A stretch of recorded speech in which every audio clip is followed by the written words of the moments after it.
O que o hipercubo quadridimensional que representa a quarta dimensão pode ter a ver com as 4 rodas da visão de Ezequiel? Físicos famosos relatam que nós, seres humanos, vivemos na quarta dimensão, pois todos nós temos comprimento, largura e altura.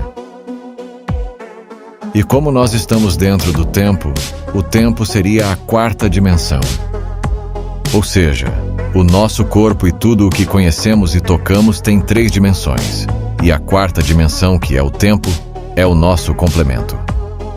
E a teoria diz que o que está acima da nossa dimensão é hiper-ultra complexo.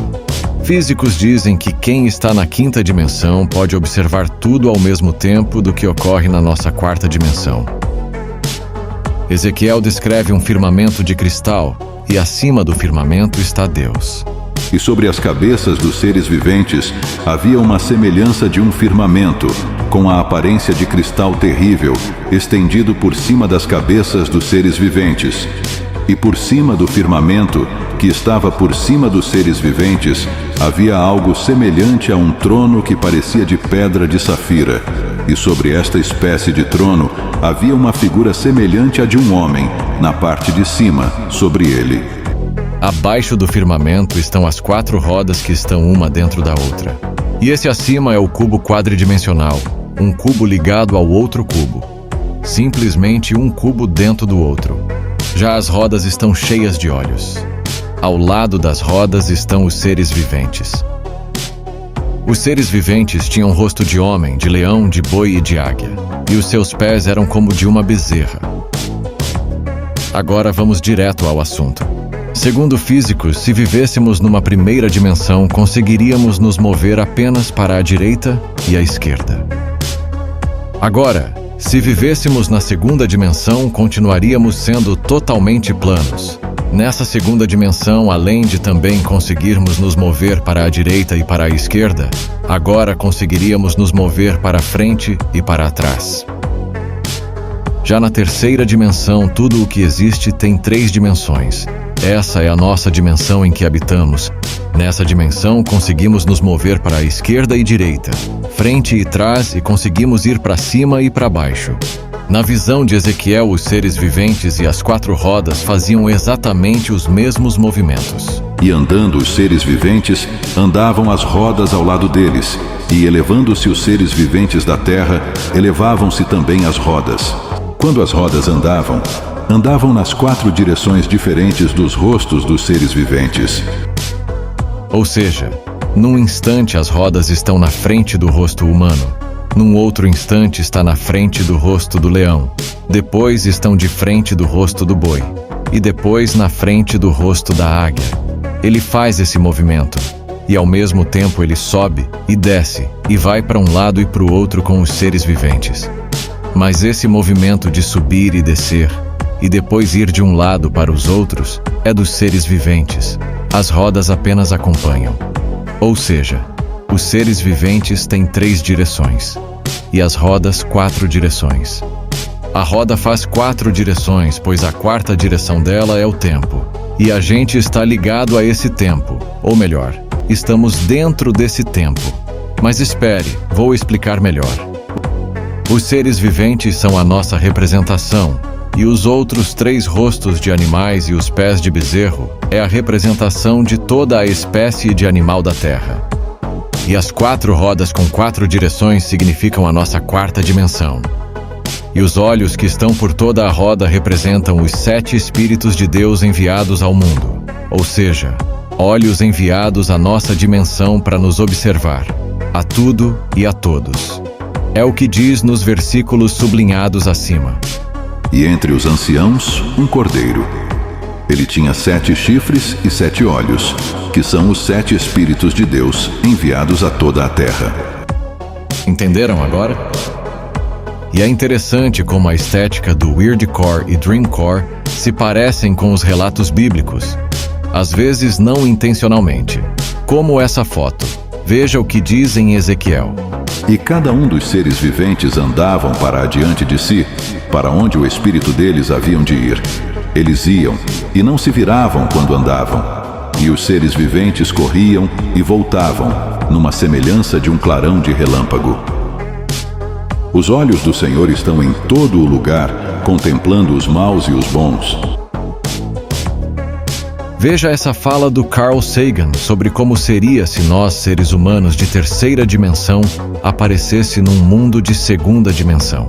Ele diz que apenas uma parte bem pequena do nosso corpo apareceria para os habitantes da segunda dimensão.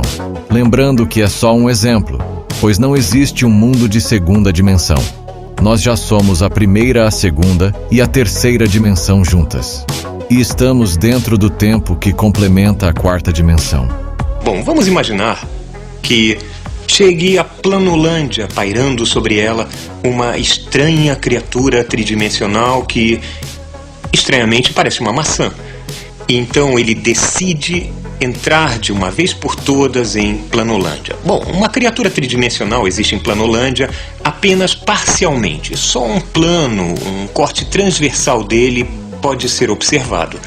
Então, quando a criatura tridimensional chega à Planolândia, só os pontos de contato podem ser vistos e nós vamos representar isso molhando a maçã nesta almofada de carimbo e carimbando essa imagem em Planolândia.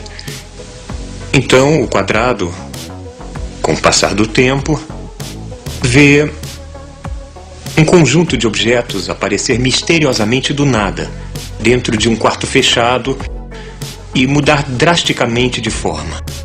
Ele só pode concluir que está ficando louco. O rei Belsazar deu um grande banquete a 1000 dos seus senhores. Na mesma hora apareceram uns dedos de mão de homem, que começaram a escrever no reboco da parede, da parte mais iluminada do palácio real. O rei observou a mão enquanto ela escrevia. Repare que o versículo retrata apenas uma parte de uma mão, e não um ser em sua real e total forma surgindo no palácio do rei Belsazar. Até porque a real forma de um ser celestial, seja Deus ou seja anjos, não cabem no nosso mundo. Ou seja, eles não cabem no cubo quadridimensional. Por isso, em Apocalipse 20:11 é dito que, quando se iniciar o tribunal do julgamento, fugirá a terra e o céu da presença de Deus. Pois a dimensão de Deus não se comporta ao cubo quadridimensional tesserato, que é aonde vivemos. É como se o cubo quadridimensional explodisse. E de fato explodirá quando Deus vier julgar o mundo no vale da decisão. Mas o dia do Senhor virá como o ladrão de noite, no qual os céus passarão com grande estrondo, e os elementos ardendo se desfarão, e a terra e as obras que nela há se queimarão. Lembrando que o universo está dentro do cubo quadridimensional. Mas continuando no assunto, Deus às vezes mostra de uma forma entendível aos olhos humanos, ou às vezes em sua não totalidade, como foi o caso das mãos. João, por exemplo, viu o céu de uma maneira representativa, a começar pela pedra branca que ele visualiza na revelação do livro de Apocalipse. Pedra branca antigamente era a certidão de nascimento de um bebê.